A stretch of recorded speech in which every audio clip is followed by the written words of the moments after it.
গাছের জন্য যে একটা লিকুইড খাবার আমি বানাই, চলো আজকে প্রথম থেকে তোমাদের দেখিয়ে দিই।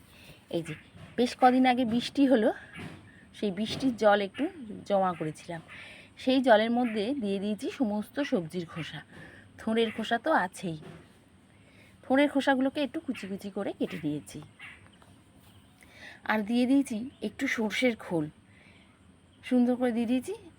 আর দিয়ে দেবো, এই দেখো এখানে নিয়েছি একটু হলুদ, একটু চা পাতা, আর চুন বেশি নেই, এক ঢেলা মতো ছোট্ট একটুখানি ছিল, সেইটা নিয়ে এগুলোকে একটুখানি গুঁড়ো করে দেবো। হলুদটা আর একটু দিলে ভালো হতো, হলুদ আর চা পাতাটা আর একটু দিলে ভালো হয়, তবে আমি এইটুকুই এনেছি। ব্যাস, এটাকে গুঁড়ো সমস্ত দিয়ে একটু নাড়িয়ে এইবার ঢেকে রেখে দেবো।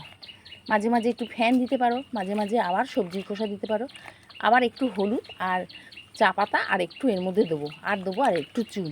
ব্যাস, আমার এই খাবারটা খুব সুন্দরভাবে রেডি হয়ে যাবে গাছের জন্য। তারপরে আমি গাছকে এই লিকুইড খাবারটা দিয়ে দেবো। তোমরা এরকম করো, দেখবে তোমাদের গাছও কিন্তু খুব ভালো থাকবে।